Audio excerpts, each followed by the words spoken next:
Assalamualaikum warahmatullahi wabarakatuh.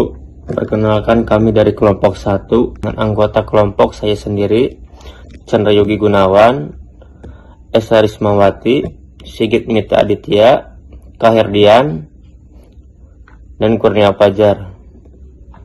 Kami dan Prodi Administrasi Publik, Fakultas Ilmu Administrasi, pada kesempatan kali ini kelompok kami akan membahas mengenai organisasi. Kata organisasi sendiri berasal dari bahasa Yunani, yaitu organon, yang memiliki arti alat. Di sini terlihat jelas bahwa organisasi merupakan suatu alat administrasi untuk mencapai suatu tujuan bersama. Jadi organisasi adalah framework daripada bentuk kerjasama manusia untuk mencapai tujuan tertentu. Organisasi merupakan sebuah kesatuan sosial yang berbentuk dari adanya sekelompok individu yang saling berinteraksi antara satu sama lain, yang membentuk suatu pola yang struktur dengan cara tertentu yang membuat setiap anggota yang ada di dalamnya memiliki tugas serta fungsinya masing-masing. Menjadi kesatuan yang memiliki tujuan tertentu serta memiliki batas-batas yang jelas, sehingga organisasi tersebut dapat secara tegas dipisahkan dari lingkungannya. Ada beberapa poin yang akan kami ulas, diantaranya memahami unsur-unsur yang membentuk organisasi, struktur organisasi, dan desain struktur organisasi, karakteristik organisasi, sejarah, perkembangannya, dan teorinya yang ada dalam ruang lingkup organisasinya. Sekian dari saya, terima kasih. Wassalamualaikum warahmatullahi wabarakatuh. Assalamualaikum warahmatullahi wabarakatuh. Saya Kurnia Fajar. Pembahasan organisasi. Pembahasannya mencakup unsur organisasi, struktur dan desain organisasi, karakteristik organisasi, sejarah dan teori organisasi. Pertama, unsur organisasi. Menurut Sondang P. Siagian, organisasi adalah setiap bentuk persekutuan antar dua orang atau lebih yang bekerja bersama serta secara formal terikat dalam rangka pencapaian suatu tujuan yang telah ditentukan. Konsep dasar dalam organisasi mencakup unsur-unsur dalam organisasi, yaitu 1. Adanya anggota kelompok, 2. Bekerja sama, 3. Mencapai tujuan bersama. Kedua, struktur dan desain organisasi. Struktur organisasi dapat diartikan sebagai suatu bentuk dari jaringan kerja mengenai tugas-tugas, komunikasi, serta suatu bentuk pelaporan yang menghubungkan setiap pekerjaan antar anggota organisasi. Umumnya, desain struktur organisasi terdiri dari 3 macam model, yaitu 1. Konvensional, 2. Birokrasi, 3. Matriks.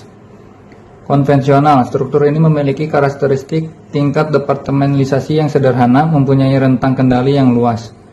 Birokrasi, pada struktur ini pencapaian tugas operasional yang rutin lewat spesialisasi, aturan, pembagian tugas fungsional, wewenang yang terpusat. Matriks, bentuk matriks merupakan struktur yang membuat lini rangkap wewenang, departementalisasi fungsional, dan produk yang digabungkan.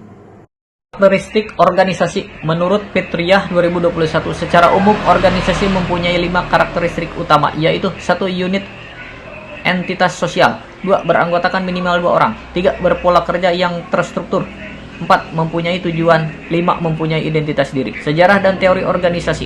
Era klasik. Manajemen ilmiah oleh Frederick Taylor memperkenalkan prinsip-prinsip manajemen ilmiah yang berfokus pada efisiensi kerja melalui studi ilmiah tentang metode kerja. Teori administrasi oleh Henry Fayol mengembangkan teori administrasi yang menekankan pada fungsi-fungsi manajerial seperti perencanaan, pengorganisasian, pengendalian, dan pengarahan. Teori birokrasi, Max Weber memperkenalkan konsep birokrasi sebagai bentuk organisasi yang paling efisien dan rasional. Era neoklasik, teori hubungan manusia oleh Elton Mayo dan penelitian Hawthorne mengungkapkan bahwa faktor sosial dan psikologis memiliki dampak signifikan terhadap produktivitas kerja. Pengaruh dari Mary Parker Follett menekankan pentingnya kerjasama dan konflik konstruktif dalam organisasi. Assalamualaikum warahmatullahi wabarakatuh. Saya Sigit. Saya akan memaparkan pembahasan sejarah dan teori organisasi. Sejarah dan teori organisasi terbagi menjadi 2 era, yaitu era modern dan era postmodern. Di era modern, terdapat 3 teori. Yang pertama yaitu teori pendekatan sistem yang diperkenalkan oleh Ludwig. Teori ini melihat organisasi sebagai sistem terbuka yang berinteraksi dengan lingkungannya. Teori yang kedua, teori kontingensi, yang dikembangkan oleh Paul Lawrence. Ia mengemukakan bahwa tidak ada satu cara terbaik untuk mengelola organisasi. Teori ketiga, teori struktural, yang diperkenalkan oleh James D. Thomson. Teori ini menekankan hubungan antara teknologi, struktur, dan lingkungan dalam organisasi. Selanjutnya, kita pindah ke era postmodern. Di era ini pun terdapat 3 teori. Yang pertama yaitu teori jaringan oleh Manuel Castells. Ia mengembangkan teori jaringan yang menyoroti pentingnya hubungan dan kerjasama antara organisasi dalam mencapai keberhasilan. Selanjutnya, teori institusional oleh John W. Mayer. Ia memperkenalkan teori ini berpengaruh terhadap norma, nilai, dan kepercayaan sosial terhadap struktur dan praktik organisasi. Yang terakhir, teori pendekatan kritis dan feminis.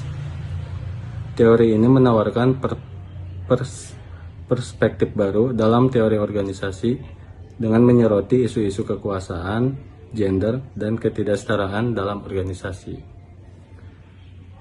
Mungkin itu paparan dari saya. Sekian, terima kasih. Assalamualaikum warahmatullahi wabarakatuh. Assalamualaikum warahmatullahi wabarakatuh. Saya Esa Rismawati. Di sini saya akan menyampaikan kesimpulan apa yang telah dijelaskan oleh teman-teman sebelumnya. Jadi pemahaman mengenai organisasi itu menunjukkan bahwa keberadaannya itu ditopang oleh beberapa unsur, yaitu diantaranya tuh adanya anggota, ya udah pasti, kerjasama, serta tujuan bersama yang menjadi pengikat seluruh aktivitas dari organisasi tersebut. Nah, unsur-unsur ini memastikan organisasi itu dapat berjalan secara terarah dan memiliki landasan yang jelas dalam mencapai hasil yang diharapkan. Struktur organisasi juga menjadi aspek krusial karena mengatur hubungan kerja, alat komunikasi, pembagian tugas, serta kewenangan. Melalui desain struktur yang sesuai, baik konvensional, birokrasi maupun secara matriks, yaitu organisasi dapat menyesuaikan bentuk pengelolaan agar efektif dalam menghadapi kebutuhan internal dan tantangan di lingkungan.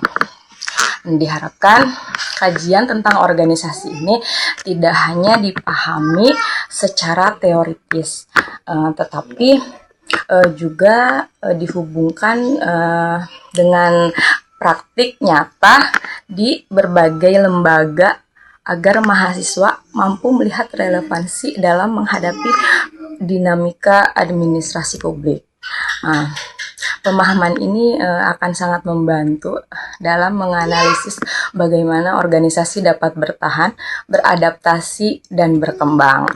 Sekiranya itu yang dapat saya sampaikan. Mohon maaf apabila banyak kekurangan. Terima kasih. Wassalamualaikum warahmatullahi wabarakatuh.